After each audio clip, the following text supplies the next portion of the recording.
Salut tout le monde, bonsoir. Est-ce que vous m'entendez bien? Oui, mais j'ai pas bien entendu vous autres, par exemple. Est-ce que vous m'entendez bien? Nice! Comment ça va à soir? Est-ce que ça va bien? Ouais, parle-moi de ça, de l'énergie comme ça. Alright, fait que je vais me présenter brièvement, présenter qu'est-ce que je fais ici ce soir devant vous. Le gars avec le chandail Bistro Brain qui dérange.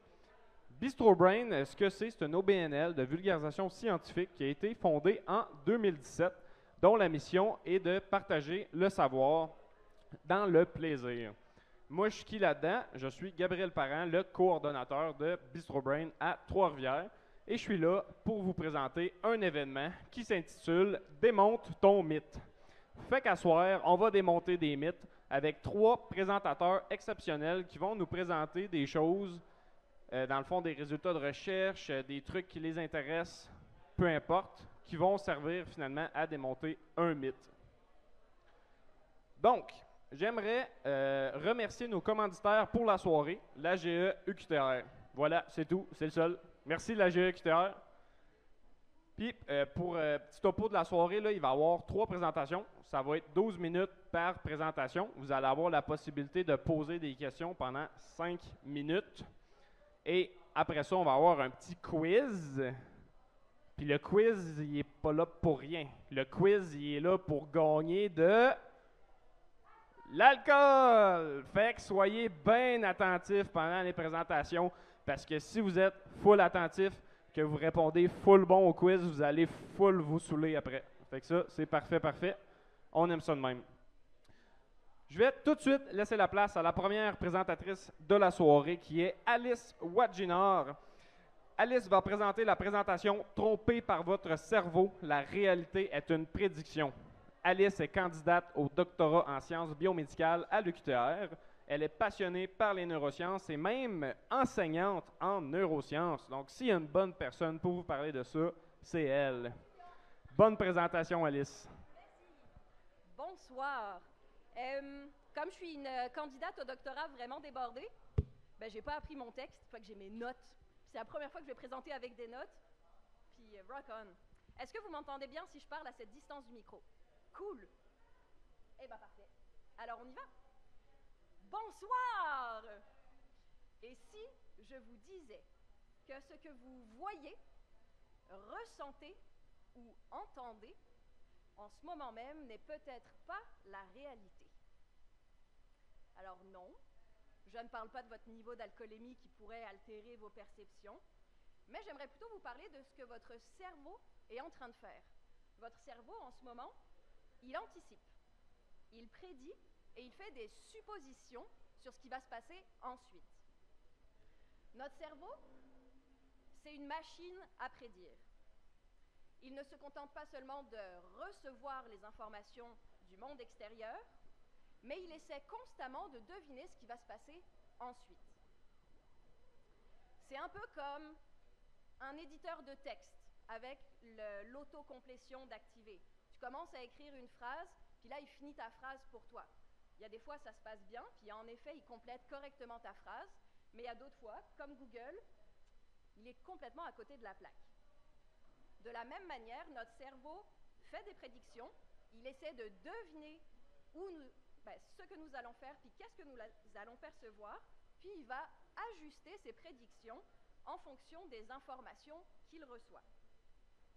Ce concept-là de prédiction, il a été étudié, et notamment il a beaucoup été étudié par rapport au milieu visuel, donc par rapport à la vision.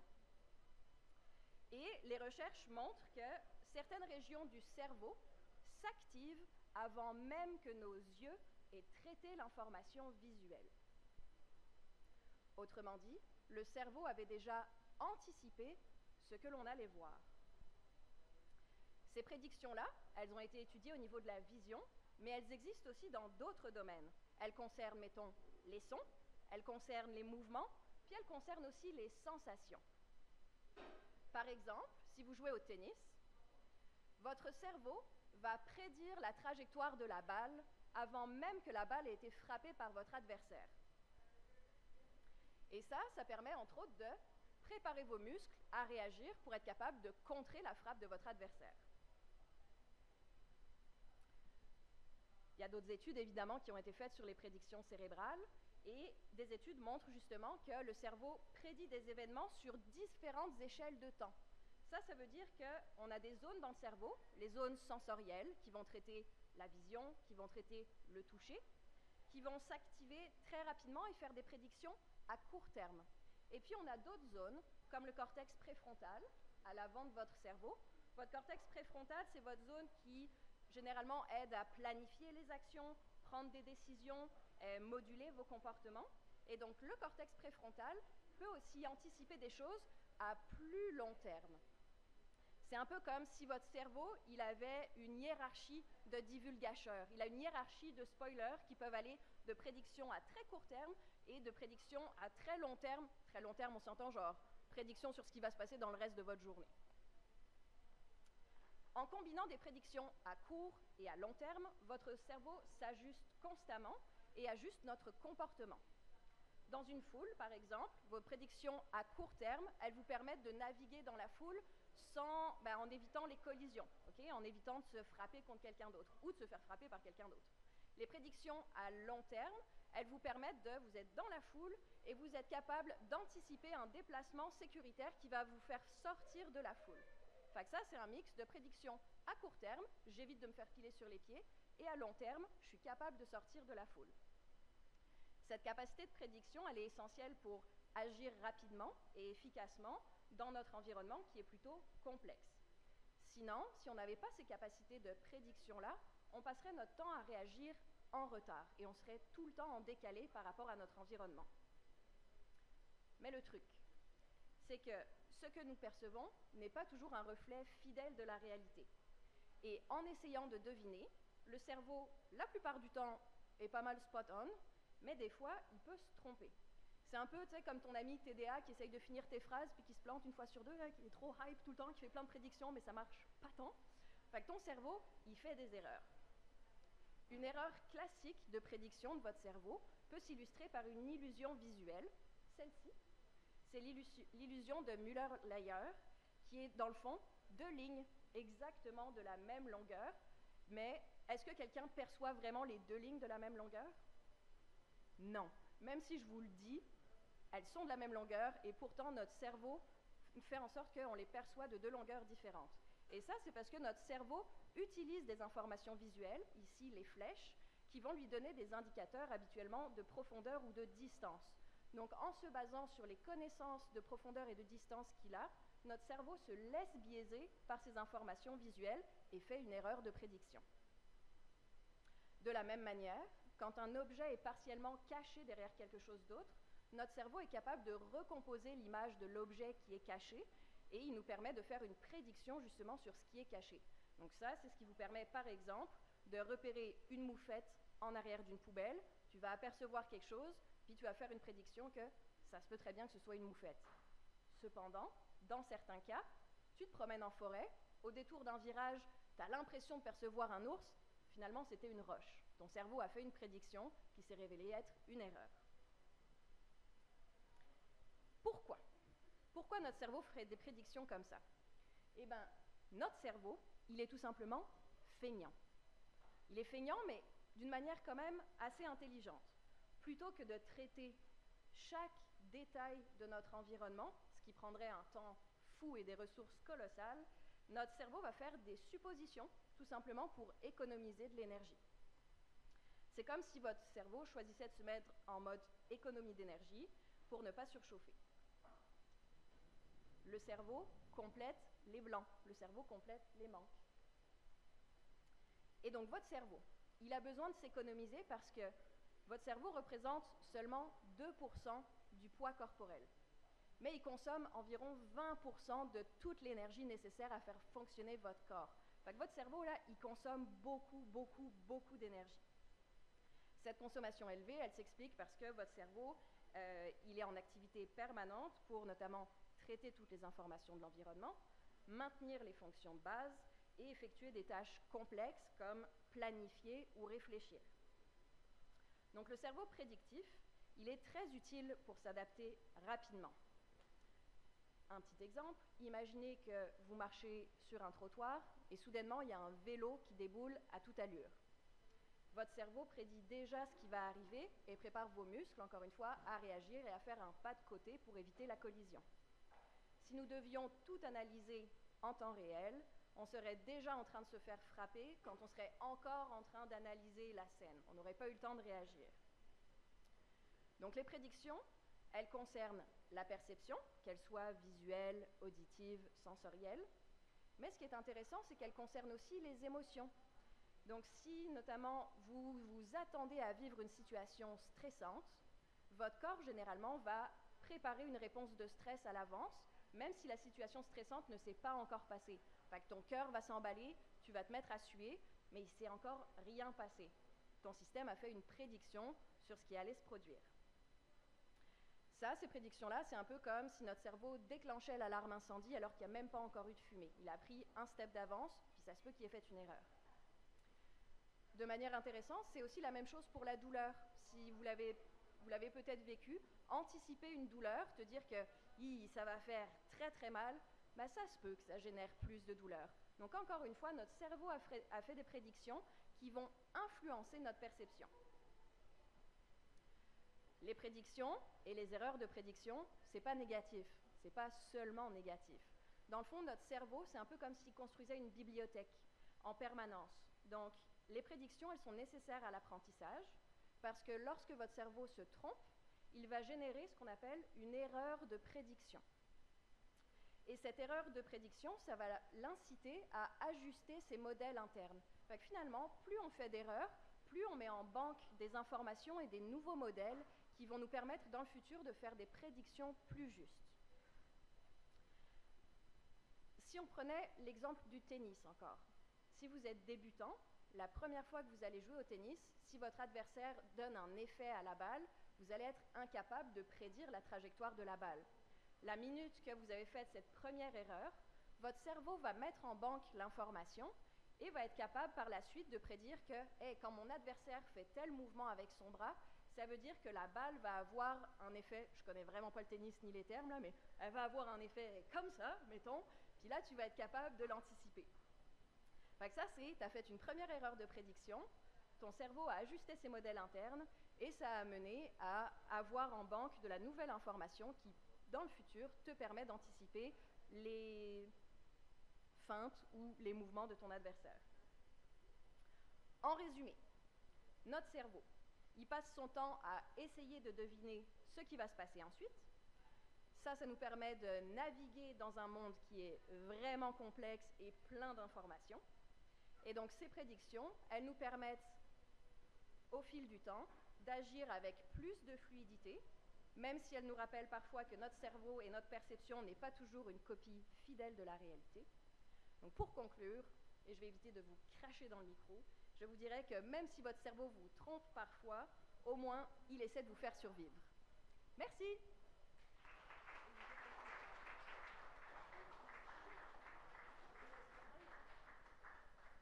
Bon, puis pour les questions, normalement, j'ai pas besoin de mes notes. Y a-t-il des questions? Yay! Je peux-tu aller boire? Yay! Non, il y a une question. Oui! Ah, y a-t-il un micro pour les questions ou pas? Ok, ouais, parle fort, puis je peux répéter.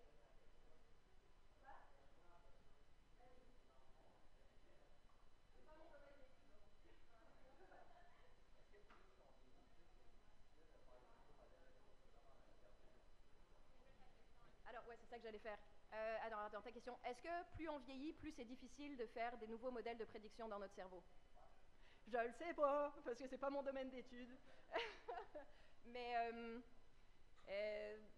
de ce que je sais, tu sais, comme finalement maturer, ça t'expose à plus en plus d'expériences, de plus en plus de mise à jour de modèles internes. Est-ce qu'avec le vieillissement cognitif, on est moins apte à mettre les modèles internes à jour? Ça m'étonnerait pas. J'ai absolument pas de réponse là-dessus, puis comme je vais dire à mes étudiants, je vais aller lire là-dessus, puis je peux te revenir la semaine prochaine. Fait qu'on peut s'en reparler si tu veux, mais j'ai pas de réponse toute faite à ta question. As-tu une réponse ou une piste de réponse?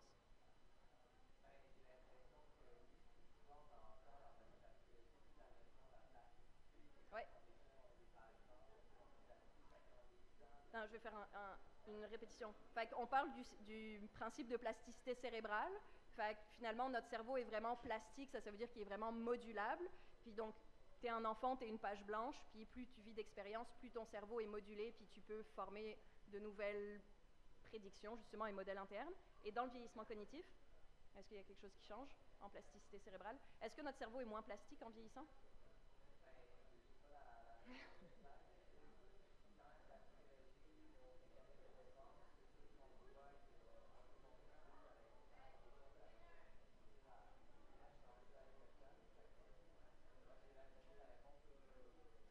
Et la question à la base, c'était quoi déjà?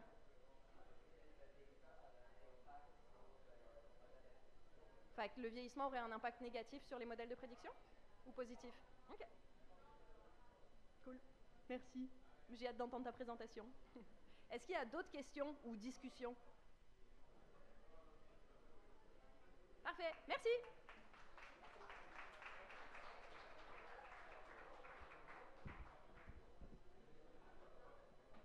Merci beaucoup, Alice, pour ta superbe présentation. Alice, en passant, qui est maintenant officiellement une vétéran de l'âge d'or de Bistro Brain.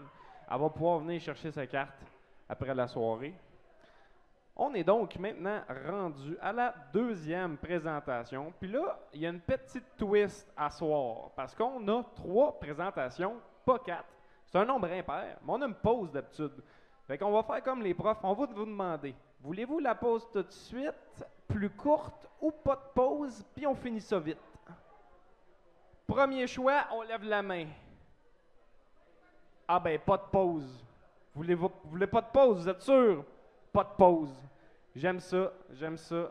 Vous êtes wild, vous êtes wild. Parfait. On va donc passer à la deuxième présentation de la soirée qui sera donnée par Annie-Pierre Labbé, dont le nom est l'exposition délibérée au froid. Annie-Pierre est candidate au doctorat en neuropsychologie à l'UQTR, passionnée par le bien-être et cofondatrice du Cold Dip Fest à Trois-Rivières. Fait que s'il y en a qui aiment ça, aller se baigner dans l'eau frette, il faut aller voir Annie-Pierre. Annie-Pierre, je te laisse la parole.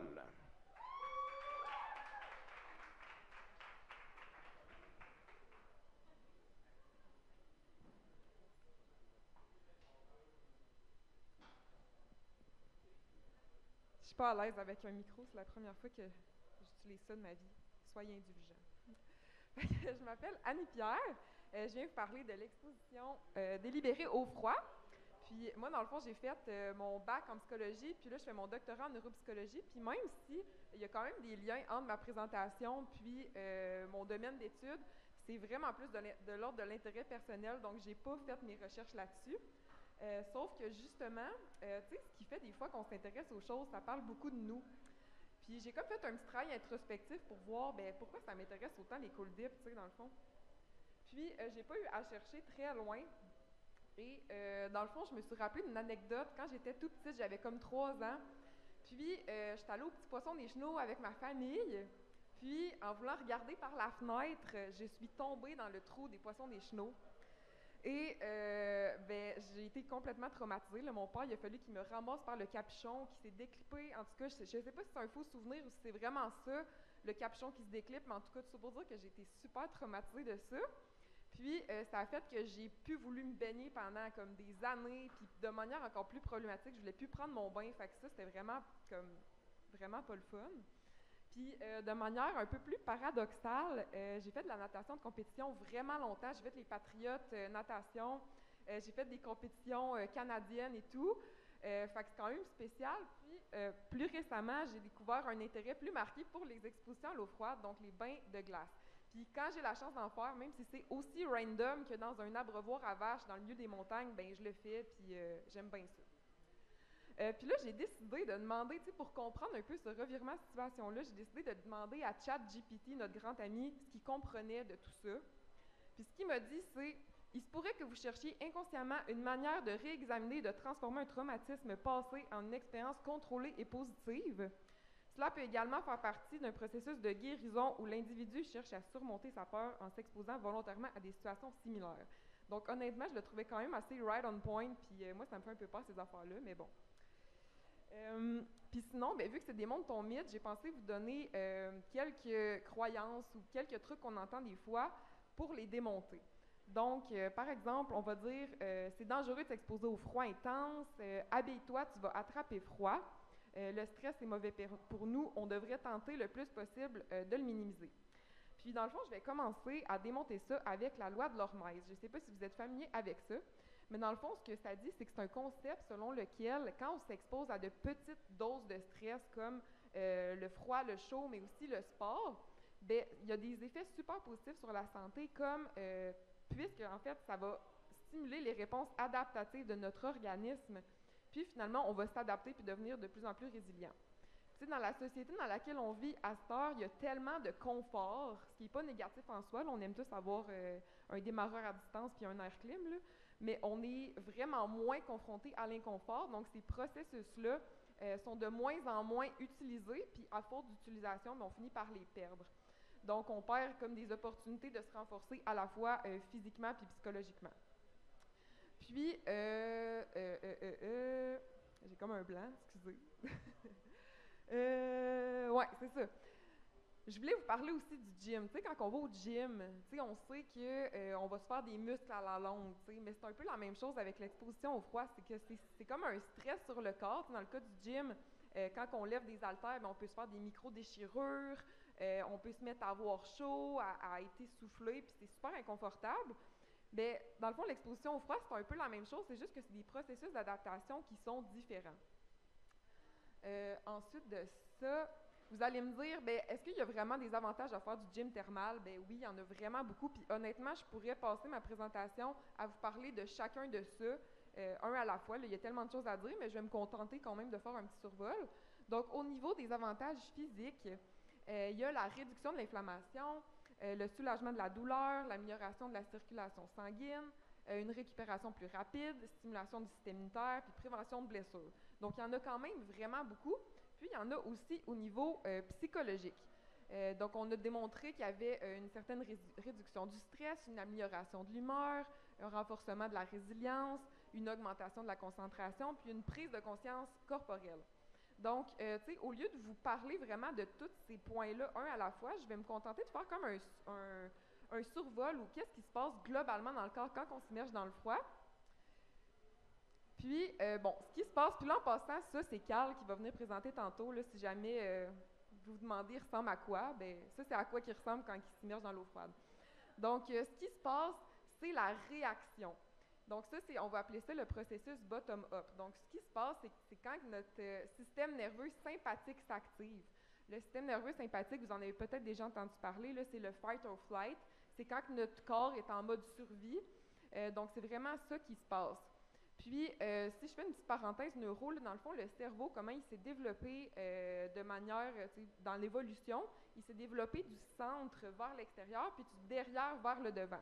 Donc, ce qui s'active en premier quand on s'immerge dans l'eau froide, c'est les zones les plus primitives de notre cerveau, donc ce qui est au centre. Donc là, je vais vous épargner les détails. Là. On part, mettons, des récepteurs thermiques dans la peau, puis là, on monte dans le système nerveux jusqu'au tronc cérébral.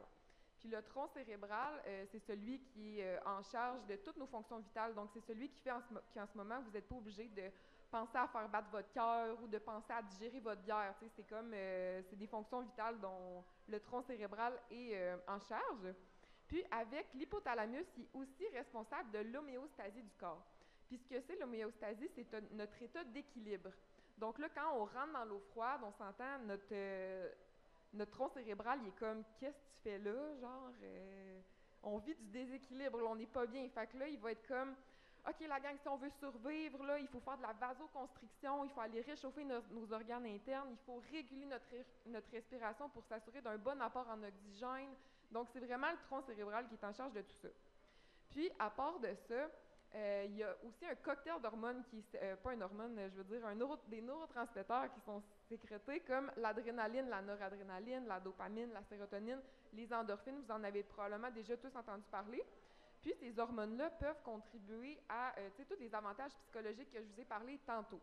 Puis, ça peut aussi contribuer, mettons, si on pense à la dopamine, c'est une hormone, qu'est-ce que j'ai avec hormone? Neurotransmetteur, qui est lié aussi à la motivation. Donc, ça peut faire que plus que tu en fais, plus que tu as le goût d'en faire.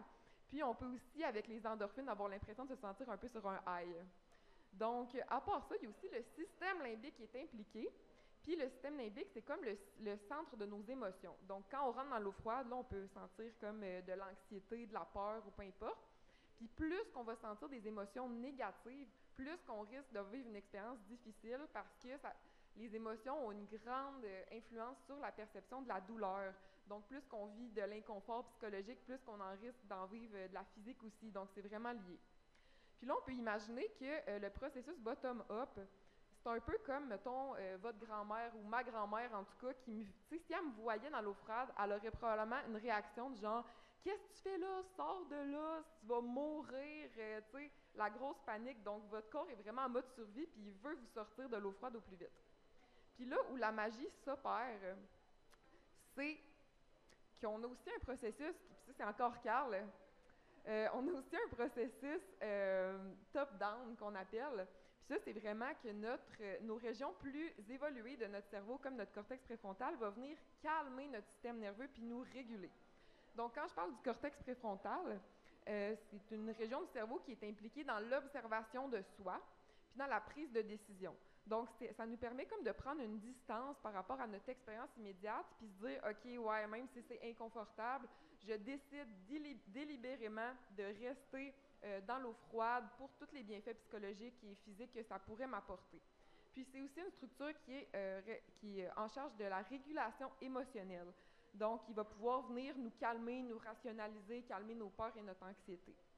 Donc, on peut voir un peu ce processus-là comme notre coach intérieur qui est comme « OK, ça va bien aller, là, on se rassure, je sais que c'est difficile, mais on va passer au travers. » Donc, ensuite de ça, au-delà de tous les avantages physiques et psychologiques qu'on pourrait vivre, ça peut être encore plus deep que ça.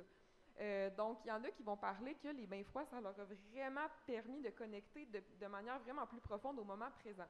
Parce que, tu sais, dans la société d'aujourd'hui, avec toutes nos distractions puis nos divertissements, des fois, ça peut être plus difficile de se connecter au moment présent. Puis quand on fait une exposition à l'eau froide, je vous garantis qu'on est dans le moment présent parce qu'on est un peu comme en mode survie. Puis, ça permet une connexion vraiment plus profonde là, au corps puis au sens. Puis, on peut aussi utiliser la respiration pour se calmer, puis ça va aussi induire un état méditatif. Donc, c'est vraiment une belle pratique qui permet de renforcer ce muscle-là de la pleine conscience. Il y en a d'autres qui vont dire que ça les a vraiment rapprochés de leur spiritualité parce que ça permet une connexion vraiment plus profonde à soi-même, entre autres en dépassant nos peurs, en se dépassant nous-mêmes, en faisant des pratiques qu'on n'aurait jamais pensé qu'on aurait été capable de faire. Donc, ça peut vraiment nous montrer qu'on a un certain courage à l'intérieur de nous. Puis, ça permet aussi une connexion à la nature parce que souvent, quand on fait des expositions à l'eau froide, on va en nature, fait que dans des rivières, dans des lacs ou peu importe. Puis, il y en a certains qui vont aussi ritualiser les bains de glace pour encore plus d'avantages. Donc là, avant que vous ayez vous tirez dans le fleuve parce que vous êtes vraiment convaincu de ce que je vous dis, il y a quand même des contre-indications qui sont importantes à nommer, comme par exemple les problèmes cardiovasculaires, l'hypersensibilité au froid comme la maladie de Raynaud, les infections cutanées, les problèmes respiratoires, le diabète dans les cas sévères, certaines conditions neurologiques, puis être enceinte. Puis, il y a aussi des effets indésirables possibles, comme les engourdissements, la perte de sensation, dommages aux nerfs, puis hypothermie. Mais rassurez-vous, tout ça, ça arrive pas, dans le fond. Puis, c'est tout à fait évitable. Mais pour ça, il faut être responsable. C'est ça. Donc, je vous ai fait un acronyme Cold Dip pour vous rappeler des éléments qui sont super importants à vous rappeler si jamais vous voulez faire cette pratique-là. Donc, le D pour la durée. Donc, c'est vraiment important de respecter le temps que votre corps est capable d'endurer. Donc, plus que vous allez en faire, plus que vous allez rester longtemps, puis c'est bien correct comme ça. Si vous commencez avec 15 secondes, ben c'est 15 secondes, puis c'est bien correct. Sinon, l'intensité, par intensité, ce que je veux dire, c'est à la fois la température de l'eau, mais aussi le lieu. Tu sais, je vous conseillerais, si jamais vous voulez commencer, vous êtes aussi bien de prendre une douche chez vous, mettons, froide et non glaciale, pendant 30 secondes, versus aller faire un hike de 10 km au parc de la Morcie, creuser un trou dans la glace, vous pitcher là-dedans, puis revenir chez vous. Tu sais, c'est pas la même intensité d'expérience. Puis sinon, la préparation qui est super importante aussi, ça peut être via des pratiques de respiration comme du breathwork ou juste simplement respirer, méditer. Vous pouvez mettre de la musique, vous pouvez vous activer, sauter sur place ou peu importe. ça va être super bon pour vous mettre dans un état favorable à la fois au niveau physique, parce que ça va activer votre circulation, mais aussi au niveau psychologique. Donc, aussi, sécurité avant tout, sérieusement, allez-y accompagné si vous voulez y aller, c'est super important. Puis aussi, choisir l'endroit, essayer de choisir un endroit où c'est pas dangereux, mettons qu'il y a full de courant, puis tout ça. C'est aussi super important de y aller progressivement, comme je vous disais tantôt. Puis ça, c'est pas mon ami Julien, en passant, qui est ici dans la salle. Mais c'est ça, vous pouvez être créatif aussi là, dans votre progression. Tu sais, par exemple, mon ami, lui, il tolérait vraiment pas de mettre ses pieds dans l'eau. Fait qu'au début de la saison, il faisait juste mouiller son haut de corps puis il mettait ses bottes d'hiver. Puis c'est bien correct de même, pour vrai, soyez créatifs. Puis là, finalement, au fil de la saison, il s'est acheté des bottes thermiques, puis finalement, on a tout été vendus, on s'en est tout acheté parce que c'était vraiment pas pire. Mais c'est ça. Commencez par des tranches de 30 secondes, puis augmentez progressivement. Sinon, c'est important de respecter ses limites, comme, c'est pas mon ami Anthony, ça non plus. Puis, parce que dans le fond, il faut vraiment mettre notre ego de côté, c'est super important. Si on veut éviter, par exemple, d'endommager nos nerfs et de ne plus sentir nos avant-bras pendant quelques temps, tu sais, faites pas un record genre de « je veux faire 20 minutes juste parce que c'est 20 minutes », tu sais, comme, c'est ça. Puis, c'est ça. Puis, bon, ben, tu sais, en finissant, ouais. On peut voir l'exposition au froid comme un peu une métaphore de la vie. T'sais. Dans le fond, l'exposition au froid, c'est comme un stress sur le corps, mais on peut voir ça comme un stress comme un autre. Puis, ce qui est super cool avec notre cerveau, comme tantôt on parlait de plasticité cérébrale, c'est que plus qu'on entraîne ces processus-là de régulation, ben, plus que ça va être facile de les appliquer dans d'autres situations de notre vie. Donc, c'est ça. Puis je vais finir avec un tout petit vidéo, si ça vous tente, pour si jamais vous n'êtes pas convaincu que ça peut être vraiment le fun, les Cold Dip. Moi et mes amis, on a fait un petit vidéo du Cold Dip Fest l'année passée qui était vraiment cool. Fait que c'est ça. Peux-tu faire ça? Oui.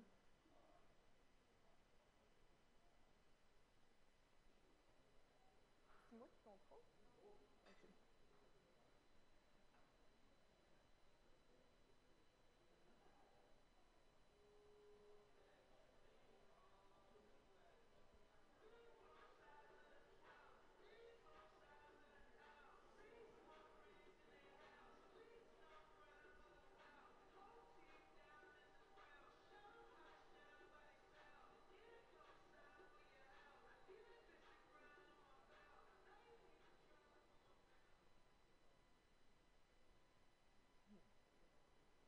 Alors voilà.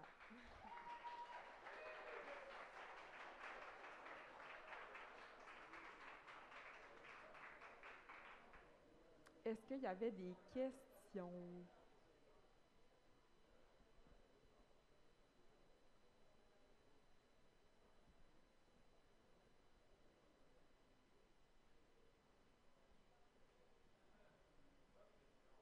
Pas de questions? Oui.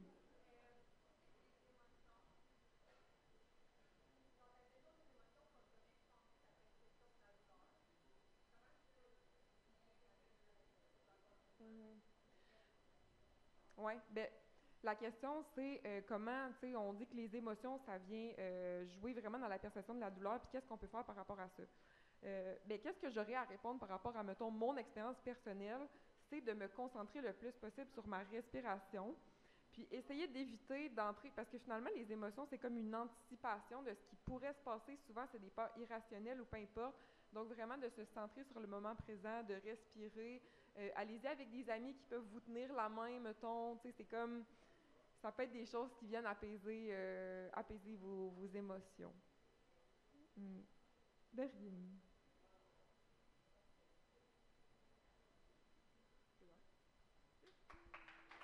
Merci beaucoup encore, Annie-Pierre, pour ta présentation.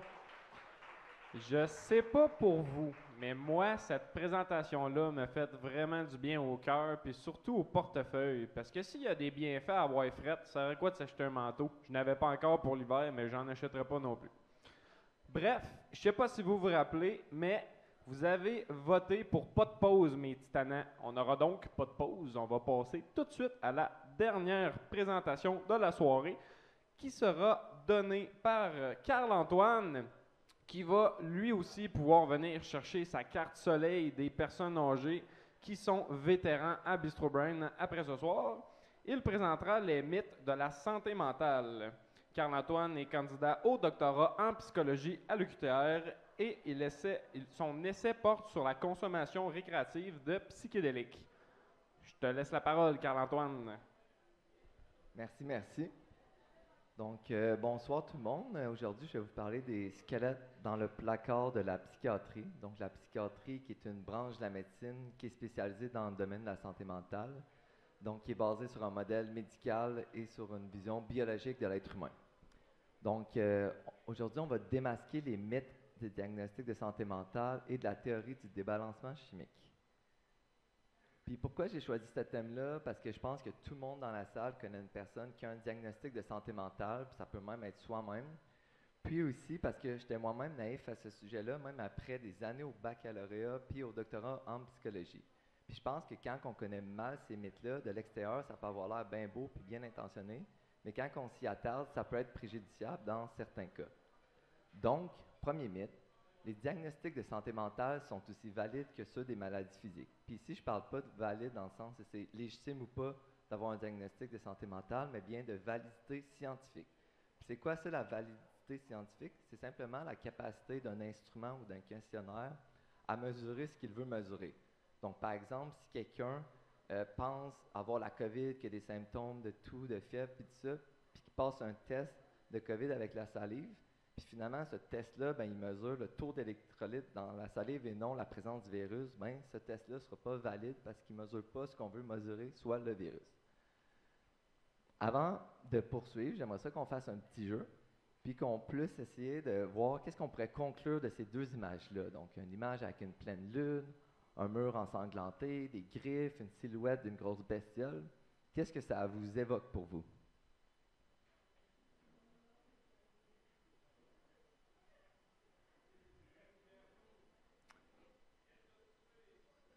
Comment? OK, parfait. Un loup-garou. Je vais acheter cette réponse-là, puis on va y revenir un petit peu plus tard. Avant ça, on va regarder comment on fait pour valider une maladie avec la méthode scientifique. Ça se fait en 4 étapes. La première étape est simple. C'est simplement d'observer des gens qui semblent avoir un groupe de symptômes qui semblent tout le temps venir ensemble. Comme dans ce cas-ci, des scientifiques pourraient dire « Ouais, j'observe, il y a tout le temps des gens qui sont fatigués, qui sont inattentifs, qui sont somnolents au volant, même s'ils disent qu'ils dorment 7, 8, 9, 10 heures par soir. » Ensuite de ça, la deuxième étape, c'est de faire une hypothèse sur la cause de ces symptômes-là. Dans ce cas-ci, les scientifiques pourraient se dire « Cela pourrait être lié à une mauvaise qualité du sommeil. » Troisième étape, ce serait d'aller tester cette hypothèse-là. Puis pour que ça ait une bonne validité, c'est important de tester avec un test objectif. Dans ce cas-ci, les scientifiques pourraient se dire on va faire une polysomnographie. Donc ça, c'est comme les examens quand on dort en laboratoire, puis qu'ils prennent des mesures, notre rythme cardiaque, notre taux d'oxygène dans le sang, notre respiration, etc. Dans ce cas-ci, la maladie a été validée, puis on a pu la nommer. Puis c'est pour ça qu'on appelle ça l'apnée du sommeil, donc en lien avec des arrêts respiratoires, où est-ce qu'on a vraiment lié les symptômes à une cause mesurable objective. Puis pourquoi c'est important de connaître la cause? Mais c'est parce que ça permet d'orienter les traitements. Dans ce cas-ci, ça fait des gens bien heureux qui peuvent enfin avoir des belles nuits avec une machine, en plus d'avoir la chance de ressembler à un éléphant chaque soir. Ensuite de ça, c'est important de préciser que ça, c'est vraiment un idéal. Des fois, ça arrive que des scientifiques voient un groupe de symptômes, mais qui n'arrivent pas tout de suite à tester la cause. Mais normalement, avec le temps, on trouve c'est quoi la cause de la plupart des maladies physiques avec des tests objectifs. Ce qui se passe en santé mentale, c'est que là, encore là, les scientifiques, ils vont avec la première étape, puis ils pourraient voir des gens comme Sophie qui sont déprimés, qui ne filent pas, qui ne dorment pas, qui ont une variation au niveau de leur poids, qui ont des pensées autodévalorisantes.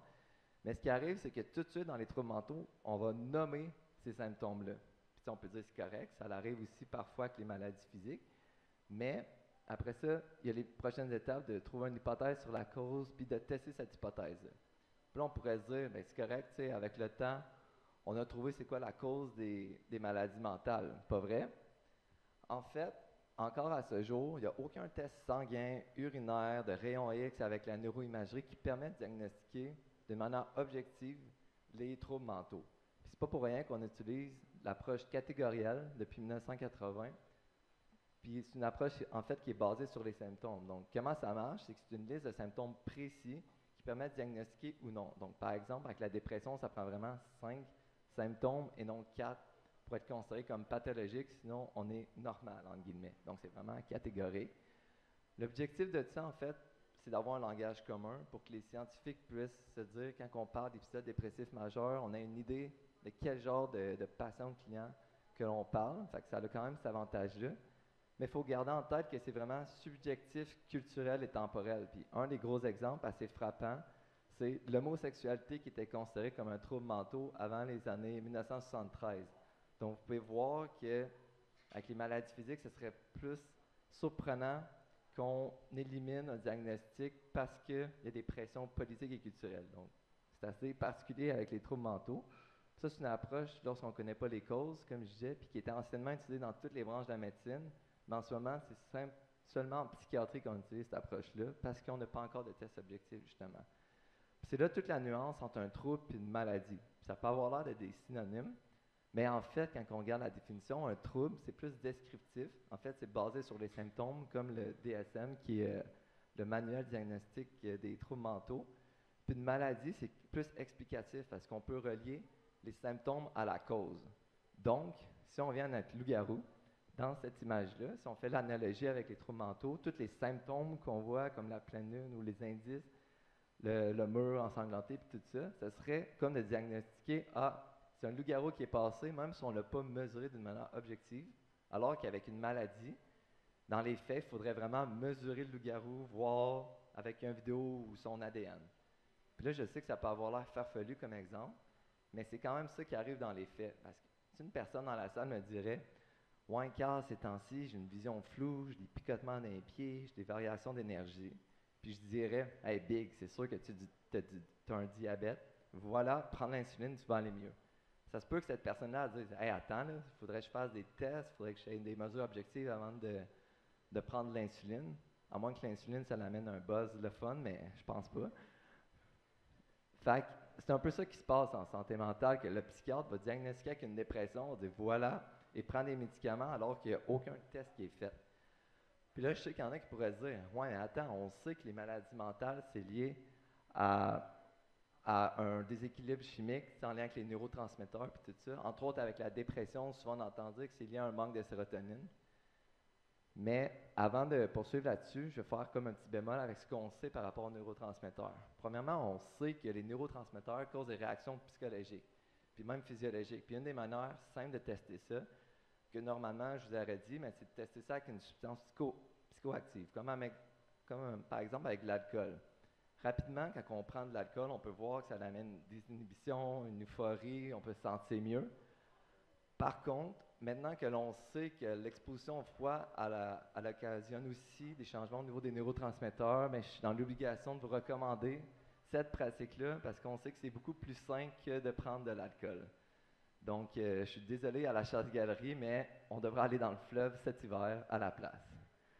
Une autre chose que l'on sait, c'est que des médicaments qui agissent sur la sérotonine, c'est-à-dire des antidépresseurs, ça peut amener une diminution des symptômes de dépression. Fait que là, on pourrait se dire, comme des gens comme Sophie qui se sentent mieux après avoir pris un médicament, que c'était lié à un manque de sérotonine. Puis c'est une hypothèse intéressante. Mais pour répondre à cette question-là, je vais vous poser 2 questions. Est-ce qu'une personne qui a le rhume, qui prend des Tylenol, puis qui a soudainement plus de symptômes, c'est parce qu'il y avait un manque de Tylenol dans son corps, puis que le virus est soudainement parti? Ou bien une personne qui s'est cassé le pied, qui a vraiment mal, qui prend de la morphine, puis qui a soudainement plus mal, est-ce que c'est parce qu'il y avait un manque de morphine, puis que son pied est plus fracturé? En fait, c'est des exemples assez simples pour vous dire que c'est des preuves indirectes, puis que souvent en médecine, on va agir sur les symptômes qui ont un mécanisme qui n'a aucunement rapport avec la cause de la maladie, comme dans ces cas-ci. Fait que ça ne veut pas dire que cette théorie-là n'est pas vraie, ça veut juste dire qu'on ne peut pas se fier sur ces preuves-là. En fait, ce qu'il faudrait, c'est aller vérifier le manque de neurotransmetteurs avant la prise de médication. Puis il y a justement des chercheurs qui ont fait ça avec une méta-analyse, c'est-à-dire qu'ils sont allés voir toutes les études qui ont été faites à ce sujet-là.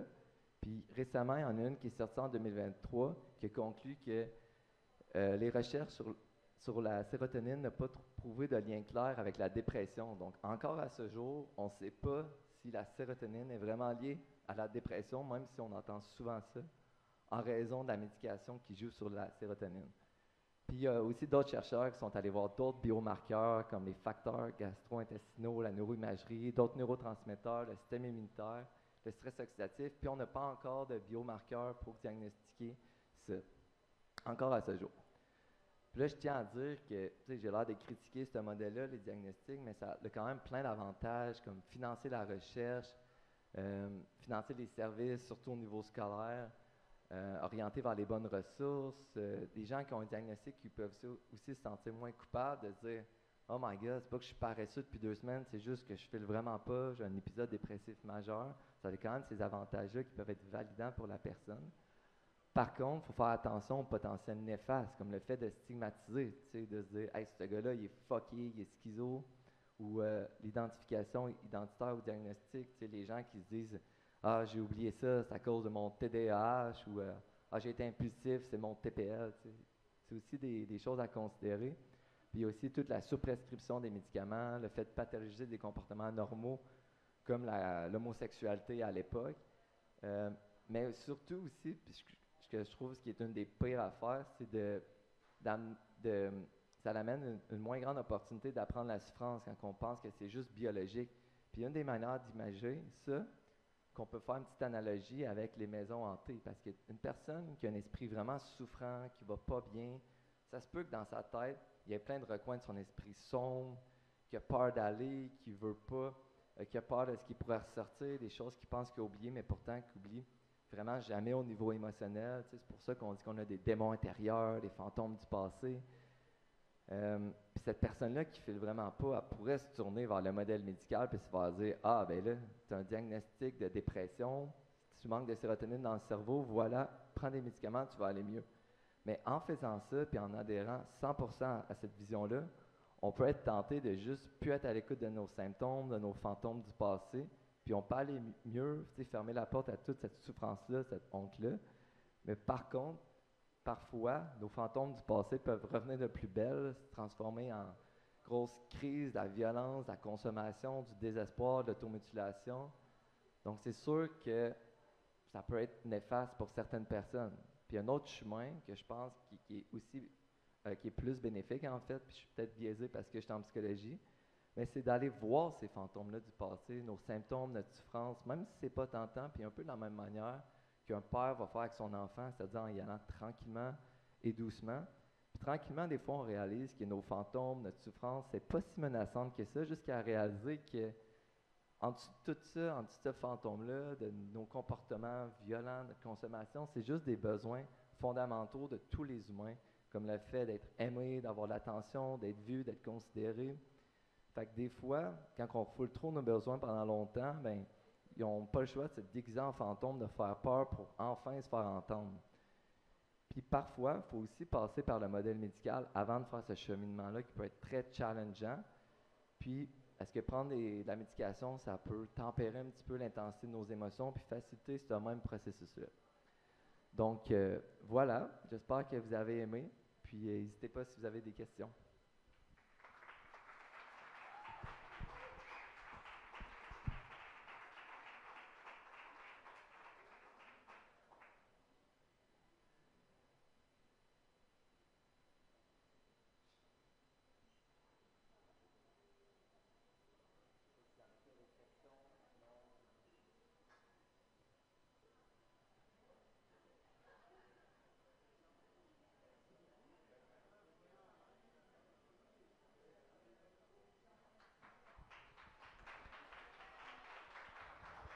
Merci beaucoup, Carl-Antoine. Merci beaucoup pour cette dernière présentation qui, dans le fond, amène la conclusion déjà de la soirée Démonte ton mythe de Bistro Brain de ce soir. Ben oui, 3 présentations plutôt que 4 ce soir. C'est ça que ça fait, ça va plus vite. Donc, je voudrais remercier plusieurs personnes qui nous ont permis de faire l'événement. D'abord, c'est vous, public, qui nous permettez de faire ces événements-là, parce que sans vous, on parlerait au staff de la Chasse-Galerie. sont super cool, mais tout seul, c'est pas tant un public, c'est plus 2-3 personnes. Donc, merci à vous, public. On peut s'applaudir. Oui, bravo. Bravo d'être